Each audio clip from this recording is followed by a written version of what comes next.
Voilà, mes amis, nous nous retrouvons avec notre cher ami Monsieur Ababou, et je vais lui céder tout de suite la parole avant que nous rentrions dans le texte du Zohar Géoula, le Zohar de la délivrance. On commence aujourd'hui un nouveau texte. Je ferai moi-même une petite introduction avant de commencer à le lire. C'est un long texte qu'on va faire, je pense, au moins sur 3 cours. Et je cède tout de suite la parole à notre grand ami qui veut lui aussi faire une introduction. Allez-y. Bien, d'abord, Rav, bonjour. Je suis très très heureux de vous voir.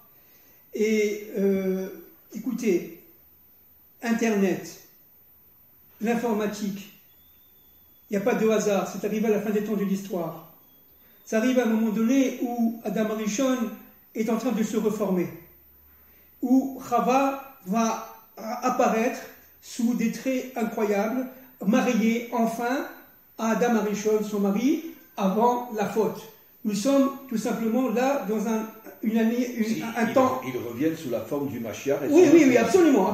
Il revient sous la forme du Mashiach. Alors je répète ce qu'on a dit de nombreuses fois. L'arc du Mashiach, selon le Harizal, est structuré de la manière suivante.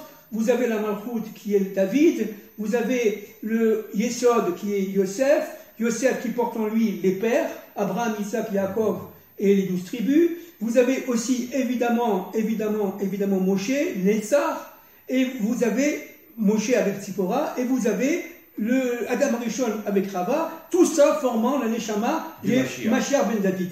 Donc, ce qui est très important de comprendre, c'est que pour qu'il y ait le Mashiach ben David, il faut qu'on arrive à ce 4e niveau, si vous voulez, de structure de la Neshama collective, de l'âme universelle, qui s'appelle Adam Arishon, qui revient avec Rava. Et nous sommes actuellement en ce moment-là. Rava, si vous voulez, elle a fait sa réparation d'une manière secrète. Bien entendu, personne ne le voit, d'une manière extrêmement cachée. Elle a fait la réparation. Pourquoi? Qu'est-ce qui se passe? Alors, donnez-moi 2 minutes avant de lire le texte. Qu'est-ce qui se passe en fait? Akadosh Baruch Hu, il a créé le monde, et avant de créer le monde, il était un. Il est toujours un, mais il s'est caché. Mais il est un dans toute sa nature. C'est une unité que personne ne voit. C'est une unité que personne ne voit. Mais dans cette unité, il faisait le lien avec ce qu'on appelle le Evel, ça veut dire en hébreu, ça veut dire le souffle. Lui, Hachem, Yud Kei Vav Kei et le souffle formaient un. La gematria de Hachem à ce moment-là, c'était pas 26, c'était 63.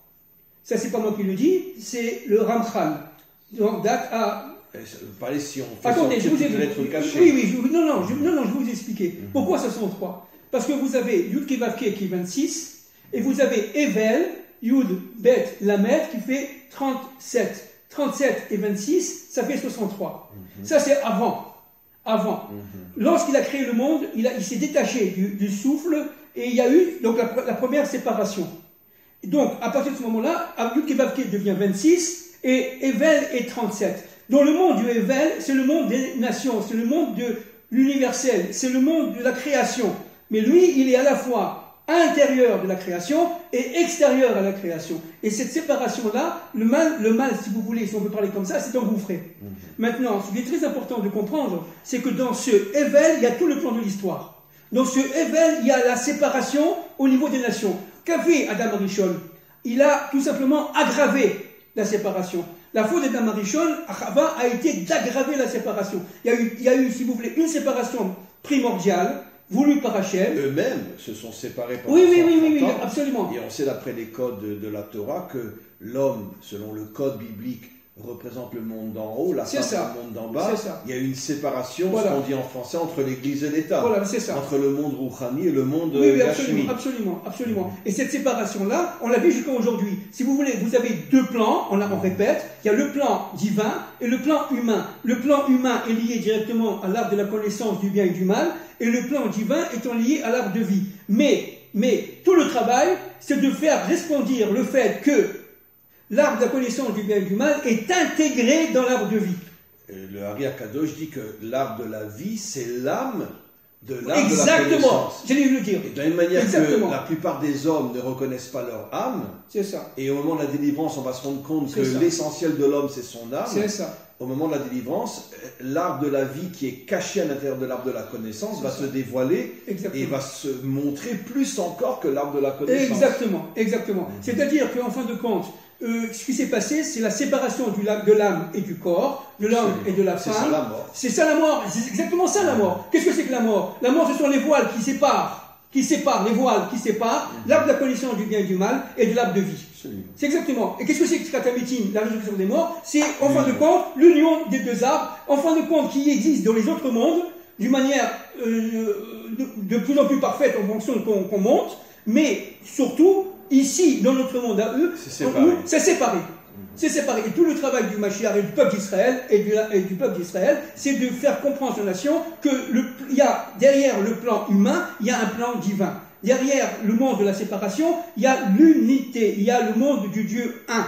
Ce qu'on appelle la royauté, ce qu'on appelle la malchoute en hébreu. C'est intéressant parce qu'on verra dans ce texte pour aujourd'hui que le Zohar qu'on va commencer maintenant dit exactement ce que vous dites, qu'en secret, bien que nous on voit tout le contraire, exactement. Hachem est en train de préparer la délivrance. Exactement. Depuis la faute de Adam. Absolument. Il la prépare d'une manière qui est complètement au-dessus de notre compréhension, absolument. Au point que nous on voit tout le contraire. Absolument. Mais il prépare la délivrance finale dans chaque génération. Exactement. Chaque jour qui passe est un élément du puzzle général. Absolument. Chaque action, j'allais dire plus que ça, chaque parole que l'on dit fait partie du plan. Vous comprenez? Mais seulement, évidemment, comme on a le libre arbitre dans ce monde-ci, on n'a pas le sentiment, tout simplement, d'appartenir à ce plan. On n'a pas cette argacha, cette sensation qu'il y a quelque chose de derrière. Or, il y a quelque chose derrière, il y a un plan divin qui est tout simplement omniprésent, transcendant et omniprésent. Alors, je vais vous lire, Rav, une citation un peu longue, mais qui est très intéressante, du Rav Mordechai Shriki, dans son livre Le règne de l'unité, édition Ramchal, page 120. Cette unification de toute l'humanité, il semble que nous en vivons les prémices, certes de manière atypique, depuis la création de l'ordinateur, mais surtout de l'Internet, l'arbre de la connaissance du bien et du mal. Oui, parce que dans Internet, il y a énormément de mal, voilà. il y a aussi énormément de bien. Voilà. La diffusion de la vérité et surtout la diffusion du mensonge. Voilà. Ce que les organisations mondiales telles que l'UNESCO ou les Nations Unies ne sont pas parvenues à réaliser, le réseau informatique mondial est parvenu à le mener à bien. Aujourd'hui, le réseau informatique mondial permet véritablement de dépasser les limites du temps et de l'espace. Sur le net, il n'existe ni jour ni nuit, ni territoire, ni dimension matérielle. Les notions d'autorité, de pouvoir, de hiérarchie et de protocole, ils deviennent absolument insignifiantes. Tout est mis en commun. Oui, enfin, bien que attendez. Si tu ne plais pas dans ton bien discours, sûr. on te bloque. Bien sûr, on va parler de ça. On peut tout y trouver, de l'étude quotidienne d'une page du Talmud à l'encyclopédie Wikipédia, du Saint Zohar de Rabbi Shimon Bar Yochai, à la soi-disant Kabbale mensongère, New Age, au logiciel malveillant, c'est le mal, de la recette des boulettes tunisiennes, aux techniques de fabrication d'explosifs. On trouve tout sur Internet, des quatre coins du monde, se connectent les pensées humaines à un cerveau collectif unique. C'est dommage, il aurait dû parler du Gefilte Fish pour qu'il parle des recettes tunisiennes. Parce que je suis tunisien arabe d'origine. Quoi, lui, il est tunisien lui aussi? Je ne sais pas, je crois pas. C'est marocain? Oui, je pense. Oui, il est marocain. Sur Internet, des quatre coins du monde, se connectent les pensées humaines à un cerveau collectif unique, l'arbre de la connaissance du bien et du mal. La lumière et les ténèbres, écorcent, agissent ensemble, une chose et son contraire. C'est fabuleux. Voilà.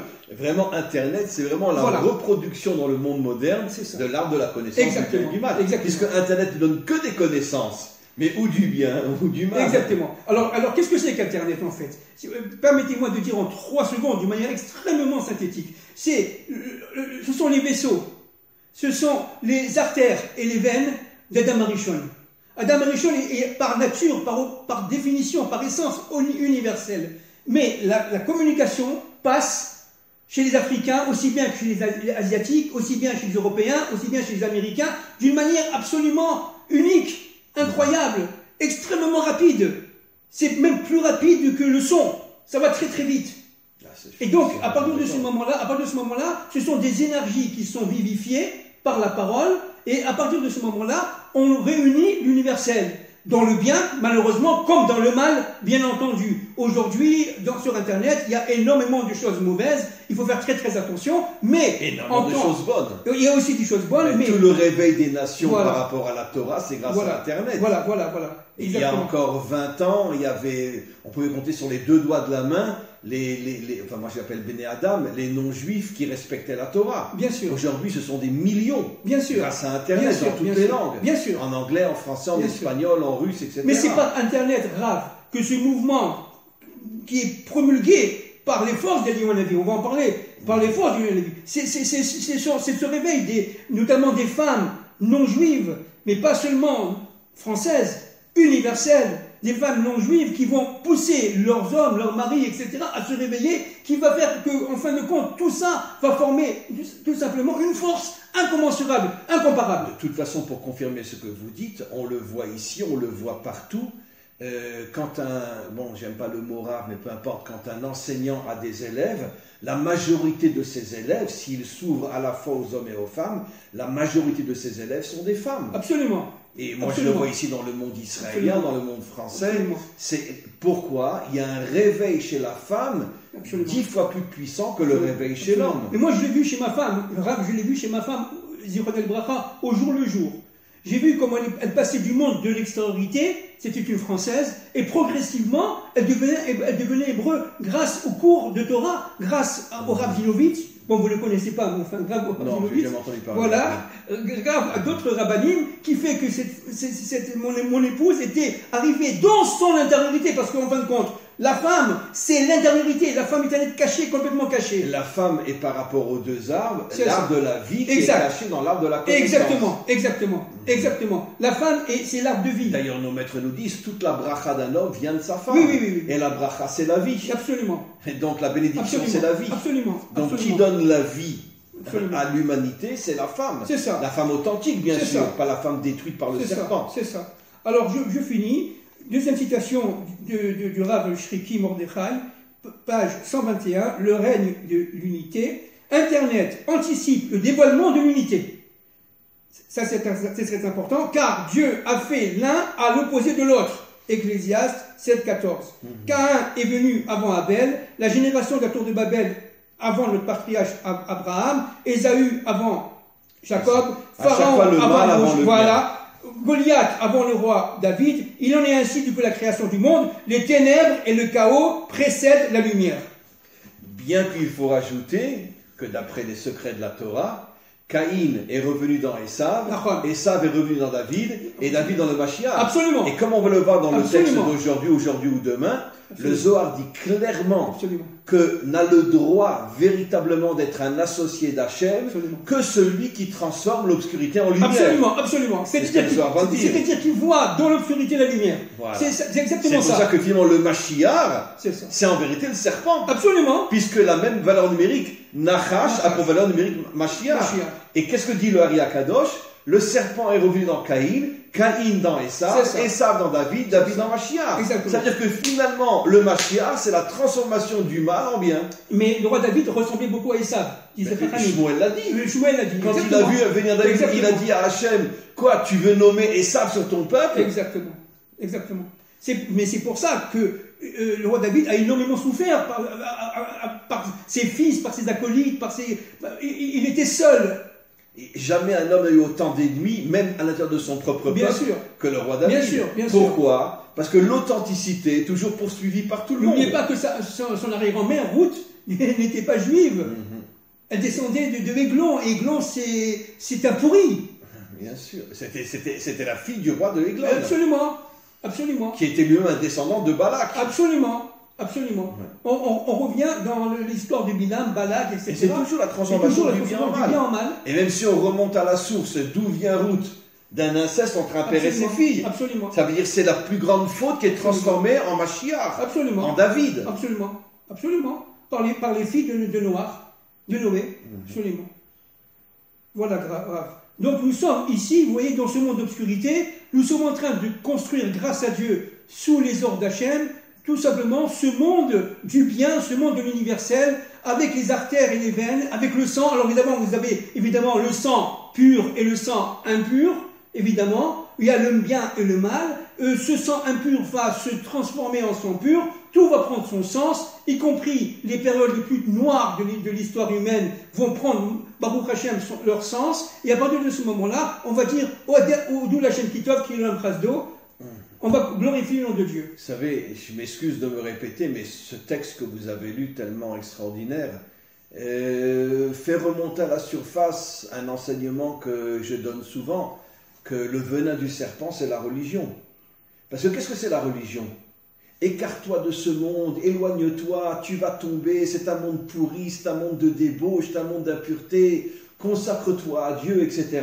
Ça veut dire, ne fais rien pour changer le monde. Exactement. C'est ça le venin du serpent. Exactement. C'est-à-dire le plus grand mensonge jamais émis sur terre, c'est la religion. Parce que tu n'es pas, en fin de compte, tu es un homme, tu es rien, tu n'es pas capable. Or Dieu dit, tu es capable. Tu as un rentre dans ce monde et change-le. Viens les Paro, viens chez Paro, dit Dieu. Voilà. Moi j'y suis. Moi j'y suis. Pourquoi il lui dit pas va, il lui dit viens. C'est ce qu'on avait dit. Pourquoi viens? Ça veut dire que moi je suis chez Pharaon, dit Dieu à Moshe. Exactement. N'aie pas peur, n'aie pas peur. Rentre dedans, va voir. N'aie pas peur, va voir les grands princes de ce monde et mets-les en joue, dit Dieu. N'aie pas peur, rentre, mais crée une force parce que je suis avec toi, je suis avec vous. Et ça, ce sont les forces d'Eliyahu Hanavi, Rav. Bien sûr. Eliyahu Hanavi, ce sont ces forces qui viennent de l'infini, qui viennent de l'éternité et qui rentrent dans une âme. D'abord, évidemment, d'Eliyahu Hanavi, etc., qui va tout simplement réveiller qui? Les femmes de l'universel. Et cette force-là qui vient et qui va pousser, c'est ce qu'on voit aujourd'hui. Mais quelle est la force qui va faire intervertir l'ordre des choses? Mais c'est la dimension féminine. C'est Esther. Parce que nos maîtres nous. C'est Esther.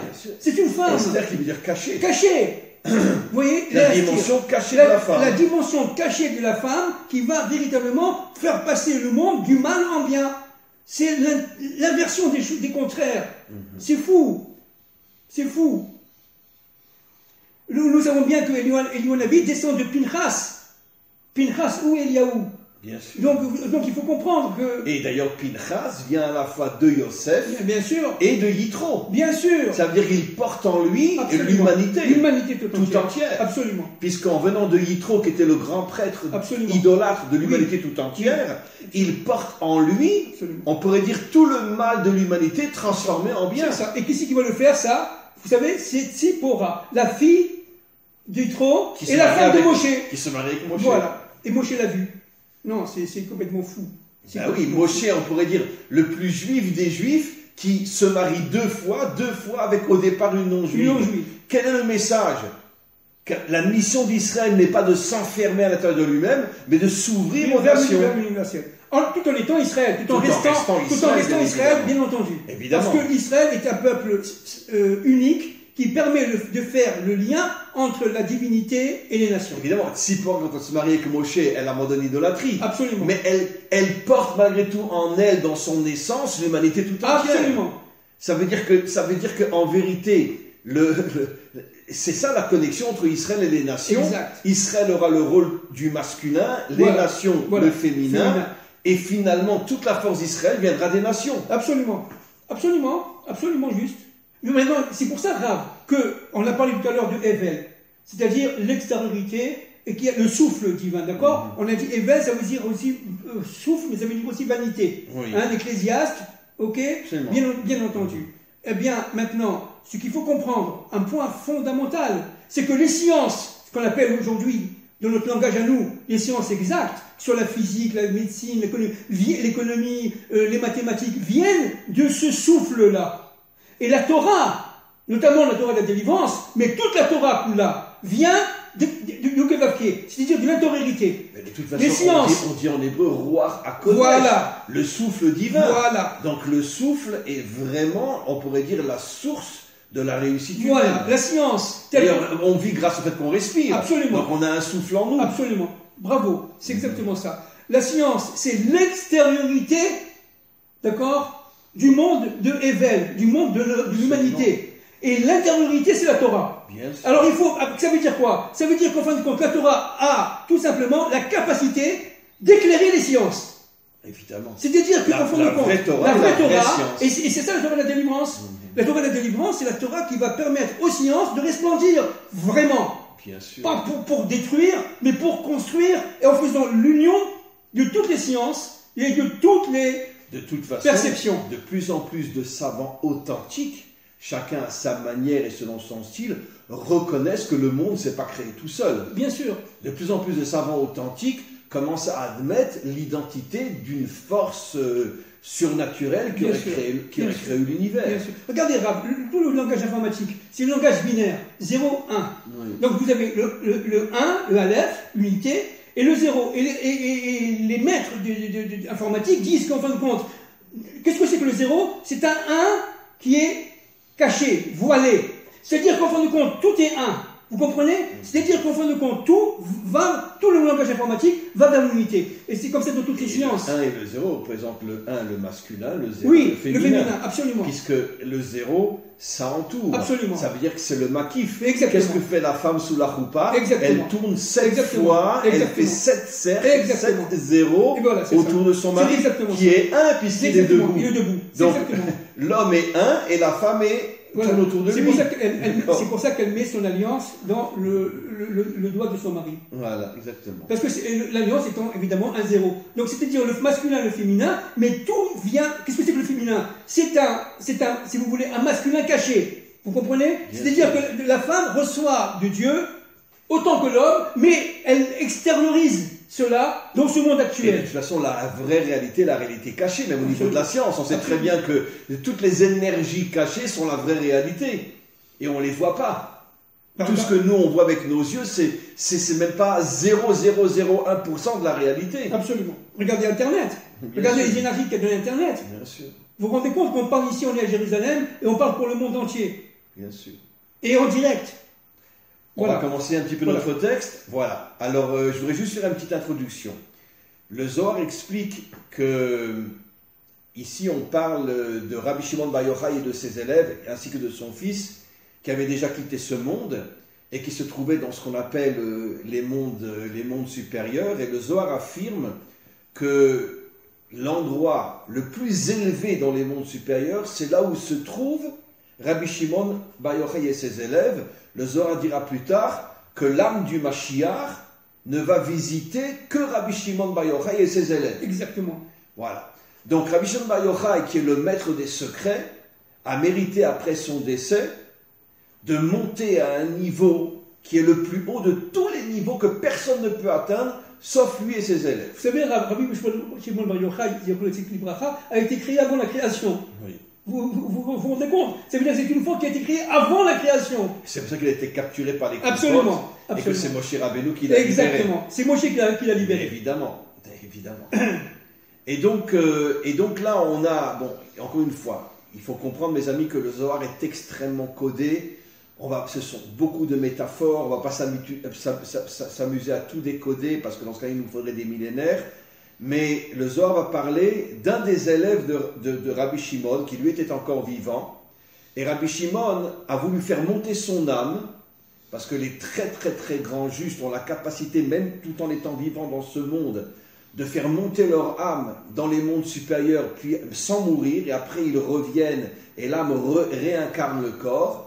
Et Rabbi Shimon voulait montrer à son élève, Rabbi Chia, le niveau dans lequel il se trouvera lui-même lorsqu'il rejoindra son maître. Et puis ce texte-là va parler bien sûr de choses extraordinaires, du Mashiach, etc.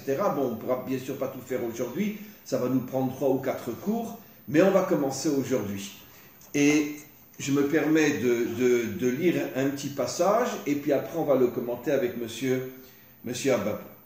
Pata Rabbi Shimon Vama, Rabbi Shimon explique. Yehol Rabbi Chia, il a voulu faire monter son élève Rabbi Chia, qui lui était encore dans ce monde. Il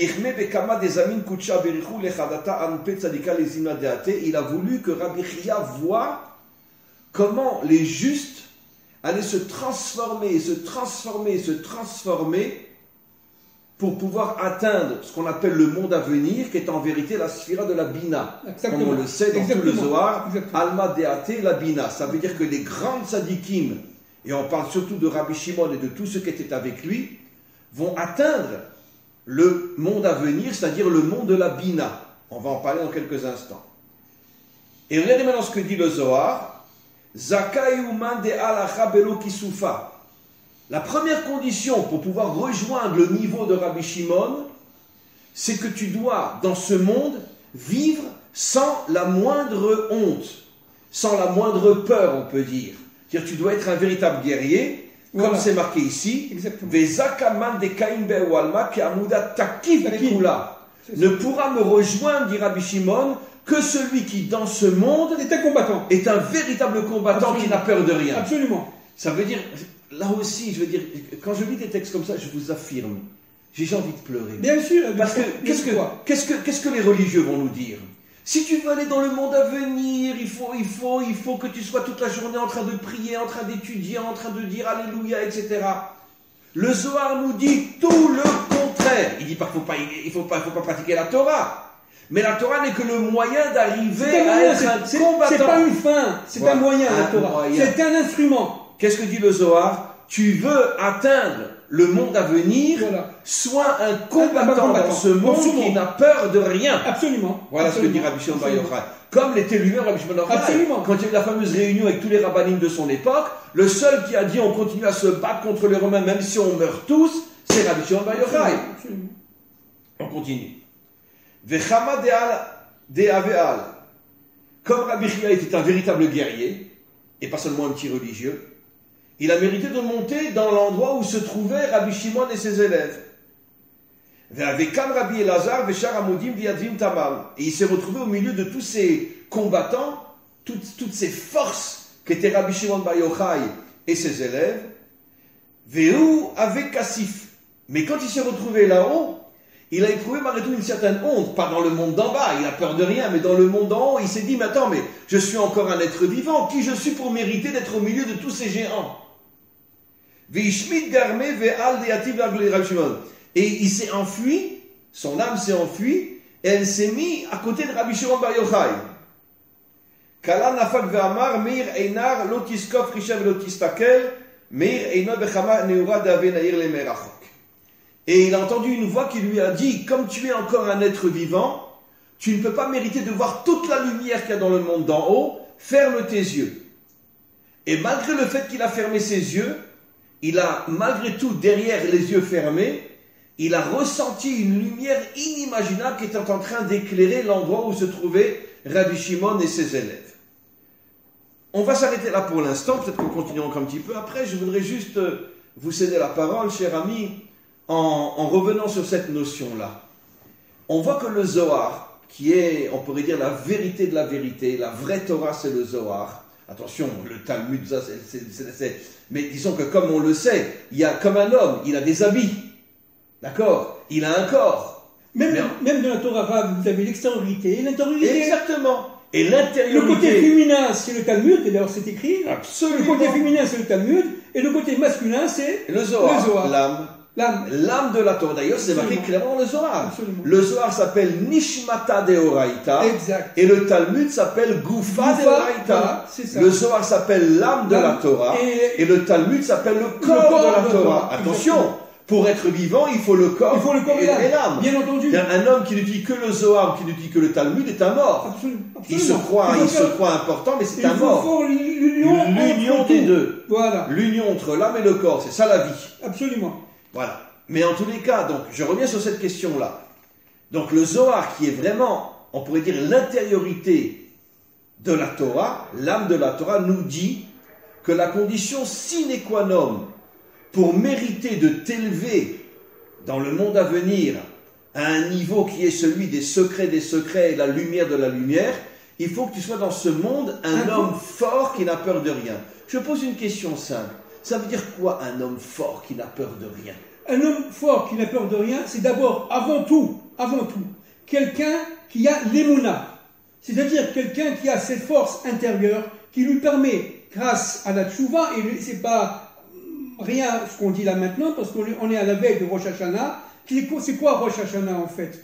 Si on résume au maximum, c'est quoi Rosh Hashanah? Rosh Hashanah, c'est, si vous voulez, le jour de jugement. Mais c'est quoi le jour du jugement? Alors je vais essayer d'expliquer ça de manière extrêmement synthétique. Vous avez donc ce plan qui est le plan dévoilé, le plan de la connaissance du bien et du mal, le plan de l'humanité et le plan caché. Eh bien, le jour de Rosh Hashanah, c'est l'union des deux plans. C'est-à-dire véritablement où on va comprendre que, en fonction de notre émouna et notre capacité de voir, que c'est quoi le jugement, qu'on est tout simplement intégré dans un plan d'ensemble qui est le plan voulu par le maître de l'histoire. Vous comprenez? Et Rosh Hashanah, c'est ce lieu absolument incroyable, ce moment absolument incroyable où l'âme et le corps, bien entendu, chacun individuellement, mais aussi en tant qu'Israël et en tant que nation, mais aussi collectivement, l'universel. N'oublions pas que Rosh Hashanah, c'est le jour de la création d'Adam Arishon. Et normalement, même les nations devraient fêter Rosh Hashanah. Absolument. Puisque ce n'est pas le jour de la création d'Israël, c'est le jour de la création de l'humanité tout entière. Absolument. Donc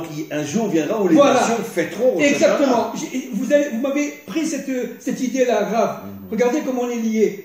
En fin de compte, s'il y a eu un Rosh Hashanah d'Israël, il y aura un Rosh Hashanah des nations. Le Rosh Hashanah des nations, qu'est-ce que c'est? C'est le fait que les nations vont comprendre qu'il y a un plan de l'histoire. Et qu'à partir d'Israël, et à partir d'Israël seulement, elles vont comprendre ce plan de l'histoire.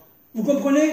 C'est-à-dire que les nations étant dans le monde, comme on l'a dit tout à l'heure, du Hevel, de la séparation, n'est-ce pas, par rapport à du Kevavke, eh bien, elles vivent dans la division, elles vivent dans la séparation, elles vivent dans la dialectique, dans la raison. C'est le rationalisme historique, si vous voulez. C'est l'empirisme. Vous dites comment dire, la raison, etc. Bon, excusez-moi de le dire, mais j'ai fait un cours récemment où Rachid dit au début de la Torah, Allah bemarshafto livro et haolam binatadin. C'est ça, exact. Et il est monté dans sa pensée de créer le monde sur le principe de la rigueur. Et les commentaires posent la question, quel rapport entre la pensée et la rigueur? Parce que la pensée, c'est le monde de la division. Absolument. Traduisons dans un langage médias, c'est quoi la pensée? C'est l'idéologie. Absolument. D'accord? Absolument. Ça veut dire que chacun, finalement, se prosterne devant le culte de sa pensée. C'est pour ça qu'il faut faire l'union. Et c'est pour ça que ça crée le din, ça crée la rigueur dans le monde. C'est pour ça qu'il faut faire l'union entre les forces du cœur et les forces de la pensée. Et il faut mettre la pensée de côté, regarder l'humain. Voilà. Le comportement, tout ce qui est très important, c'est le comportement moral. C'est notre comportement par rapport à la vie de tous les jours. Comment tu te comportes devant un phénomène qui est un phénomène certes extrêmement intéressant. Je vais gagner 1 million d'euros, je vais gagner 1 million de shekels d'un seul coup en 1 minute. Allez, je signe, de toute façon personne ne me voit. Ça, c'est une catastrophe. Ou bien tu dis non, parce que c'est pas moral et j'en veux pas de ce 1 million d'euros. Et ça, c'est automatiquement, vous devenez un élu de Dieu. C'est-à-dire que vous faites là-dedans l'union entre la pensée et le cœur. De toute façon, le Talmud dit clairement que celui qui prend de l'argent qui n'est pas propre, cet argent le tue. Bien sûr. Pas forcément uniquement sur le plan physique, bien sûr, mais sur le plan du couple, sur le plan de la famille, sur le plan moral, etc. Il devient un chien. Mais qu'est-ce que ça veut dire tuer? En fin de compte, c'est ne pas comprendre qu'il y a un plan derrière. C'est de vivre tout simplement dans ce monde-ci. Perdre son âme à bas, perdre tout simplement cette capacité de transpercer, si vous voulez, le temps et l'espace. Alors justement, on va voir un peu plus loin, mais on le reverra, que le Zohar continue, et après quand il dit il faut être un homme fort dans ce monde, etc., il rajoute 2 notions. L'homme fort est celui qui transforme l'obscurité en lumière, donc qui est dans ce monde et qui n'est pas dans une église ou dans une synagogue. Absolument. Et c'est aussi celui qui consacre toute sa vie à œuvrer pour la venue du Mashiach. Absolument. Absolument. Donc, c'est quoi la définition d'un homme fort? Celui qui a le feu intérieur. C'est celui qui n'a pas peur de l'obscurité, qui n'a pas peur du mal, qui n'a pas peur de toutes les épreuves de ce monde, qui rentre dedans et qui ramène le bien. Exactement, exactement. Il est capable de rentrer au plus profond du mal pour chercher l'étincelle et la prendre. Pour le bien. C'est exactement ça. Et encore, c'est pas, il va laisser... Nos maîtres disent que toute l'obscurité se nourrit des étincelles de bien qu'elle a capturées. Exactement, c'est exactement ça. C'est ça le rôle d'Israël. C'est de trouver dans l'histoire le bien d'une manière dans le mal, chercher le bien qui est caché derrière le mal. Et de manière à faire resplendir l'histoire comme étant une entité incroyable, j'allais dire presque métaphysique, dans ce monde, de manière à donner un sens à la royauté divine. Nous sommes dans le monde de l'unité. Notre travail, c'est de révéler l'unité de Dieu. Et là où se trouve Dieu le plus que partout ailleurs, c'est précisément caché à l'intérieur du mal. Exactement. Parce qu'on est tout à l'heure. Exactement. Hachem dit à Moshe, viens me voir chez Pharaon. C'est ça. Et Moshe lui demande, mais qu'est-ce que tu fous là-bas? Il lui dit, mais ma place est dans l'obscurité. Exactement. C'est pour ça que vous avez dit tout à l'heure que l'une des forces de la délivrance s'appelle Esther, Absolument. qui veut dire caché. Absolument. La force cachée. Et Elihu-Hanavi va se servir, c'est ça qui est extraordinaire. Elihu-Hanavi va se marier quelque part avec Esther. Vous voyez, le couple Elihu-Hanavi et Esther est fondamental, parce que cette force incroyable d'Elihu-Hanavi qui descend évidemment de monde extrêmement secret, extrêmement caché, mais pour le bien, cette force-là, d'accord, qui descend de toutes ces forces qui se sont battues seules contre la multitude, qui n'ont pas eu peur de mourir, n'est-ce pas, qui ont risqué même de mourir, pour pouvoir glorifier le nom de Dieu. Ok. Et ces forces-là, d'Elihu-Hanavi, on remonte jusqu'à Pinchas, à Cohen, n'est-ce pas, qui lui aussi méritait la mort, puisqu'il a tué. Eh bien, il a pris ce risque-là, parce qu'il savait très très bien que, tout simplement, il fallait sauver non seulement le peuple juif, mais l'humanité tout entière. Il fallait la sauver de ces forces sexuelles éhontées, sans aucune limite, sans aucune moralité. Il faut l'arrêter net. C'est le dague de l'histoire. Et ça, c'est Elihu-Hanavi. Elihu-Hanavi, c'est une force qui dit au monde, ça suffit. Mais ça suffit-là va réveiller les femmes, encore une fois, je reviens dans ce que je dis. Qui est la force cachée. Qui est la force cachée. La femme qui est la force cachée. Qu'est-ce que c'est qu'Elihu-Hanavi en fait? C'est cette force-là qui réveille l'intériorité de la femme. Je peux vous raconter une petite histoire? Avec plaisir. Je peux? Avec plaisir. Très bien. Qui va confirmer tout ce que vous avez dit. Bon, j'hésite à le dire, mais ça m'arrive relativement souvent, bien que c'est un petit peu dangereux. Je prends sur moi de me promener dans les quartiers musulmans à Jérusalem. Vous l'avez déjà dit ça. Oui. Et j'ai déjà raconté cette histoire-là que j'ai rencontrée. Non, vous allez voir. Et il y a quelques jours, j'étais dans le chouk du côté de Shahar Hashem, là-bas, dans le chouk musulman, parce que je veux parler avec les musulmans. Parce que je sens qu'il y a un changement énorme qui se passe chez eux. Et bon, je suis en plein chouk, je me mets à la porte d'un magasin, il y a là-bas un jeune de 35-40 ans, je lui dis, il parle tous hébreu, on peut parler un petit peu? Il me dit, pourquoi pas? Alors, je lui dis, tu sais, on nous appelle des cousins. Mais en vérité, on n'est pas des cousins, on est des frères. Puisque toi et moi, on est les enfants d'Abraham. Il entend ça, écoutez-moi ça. Il ne voulait pas que il y a des milliers de personnes dehors le voient. Il me dit, viens avec moi, rentre dans mon magasin. Je rentre dans son magasin. Il me prend dans ses bras, il me serre dans ses bras. Il me dit, je sais qu'on est des frères. Et regardez ce qu'il me dit. Le problème, c'est que nous, les musulmans, on est en train de se réveiller. On commence à prendre conscience qu'on est manipulé par nos dirigeants. Et il me rajoute, comme vous êtes manipulés par vos dirigeants, et c'est nos dirigeants qui créent les guerres entre nous. Et il me rajoute et il me dit, mais un jour viendra où il n'y aura pas plus frères et pas plus proches que Israël et les musulmans. Mais c'est ce que dit les Zohar. Donc ça veut dire que quoi? On a une étincelle de bien qui est cachée dans toute l'obscurité de toutes les guerres et tous les conflits entre nous. Absolument. Mais Abraham l'avait vu, ça.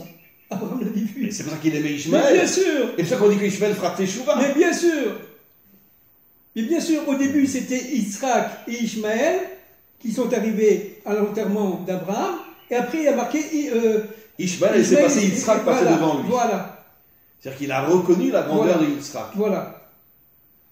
Et ça, c'est fabuleux. Une dernière question avant de continuer un petit peu. Concrètement. Parce que, comme je dis toujours, on dit des choses justes, mais comment qu'on les concrétise? Concrètement, sur le terrain, être un homme fort qui n'a peur de rien, qui transforme l'obscurité en lumière et qui consacre toute sa vie à préparer la vie du Mashiach, pour mériter d'être aux côtés de Rabbi Shimon Bar Yochai, puisque c'est toute la Torah de Rabbi Shimon Bar Yochai, c'est faire venir le Mashiach. Concrètement, sur le terrain, qu'est-ce qu'on fait? Eh bien, on fonce. L'émouna, c'est-à-dire véritablement arriver jusqu'au chiffre 8. Et c'est ça qu'a fait Elihu-Hanavi. C'est pour ça qu'il est à chaque circoncision. C'est-à-dire véritablement être seul, parce qu'on est seul, on est solitaire, on est seul. Mais le mensonge est du côté de la majorité, la vérité du côté de la minorité. Voilà, on est très peu. Mais ce très peu-là va devenir un noyau dur pour Hachem, pour Dieu. Et à partir de ce moment-là... Comme l'atome. Exactement. Et à partir de ce moment-là, grâce à la Torah... L'atome n'est pas immense, hein. Bien sûr. C'est la plus petite des créatures, et pourtant, c'est lui qui tient tout. Bien sûr. L'ADN. Bien sûr. L'ADN aussi. Bien sûr. Alors, c'est-à-dire qu'en fin de compte, ce qu'il faut, c'est suivre le plan de l'histoire. Malgré tout, même en étant seuls, mais en étant solidaires les uns par rapport aux autres, de toute façon, la vérité est avec les gens seuls, qui sont solidaires les uns par rapport aux autres. L'essentiel, c'est de former le Aleph entre nous, former les familles de la terre. Les familles de la terre, Rav.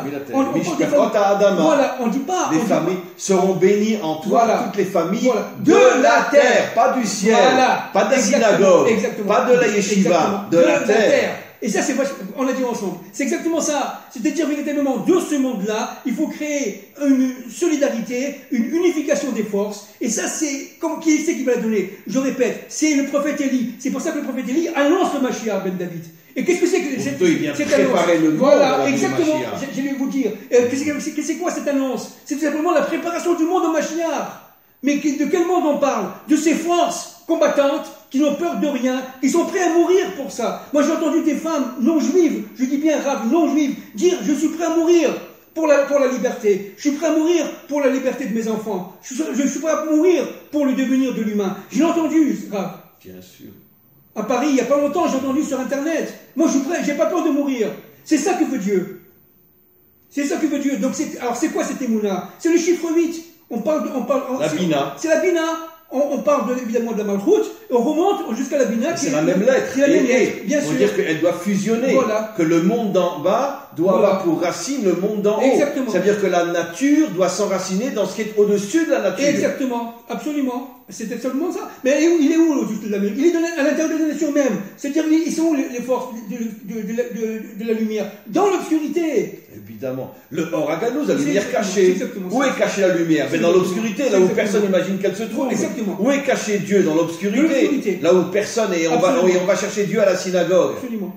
Mais je dis toujours, le jour où le Mashiach se dévoile, tous les lieux de culte seront fermés. Mais bien sûr. Parce que le Mashiach nous apprendra à arrêter de chercher Dieu dans une synagogue. Bien sûr. Il n'est pas là-bas. Bien sûr. Il est dans le monde matériel. Bien sûr, bien sûr. Il est dans les rapports humains, dans les rapports sociaux, dans les rapports au jour le jour, dans les rapports familiaux. N'oublions pas que les forces du mal veulent détruire la famille. Et on parle des familles de la terre. Mais évidemment. On parle des familles de la terre. Adam Arishon et Chava, c'est le problème familial. Cette prophétie d'il y a plus de 4000 ans. Dieu dit seront bénis à Abraham, seront bénis en toi les familles de la terre. Ça veut dire que tout le combat des forces contraires, c'est détruire la famille, afin de détruire les nations. Absolument. C'est détruire l'intériorité. En fin de compte, ils sont plus que ça. C'est plus que la famille. À travers la famille, ils veulent détruire le masculin et le féminin. Mais évidemment.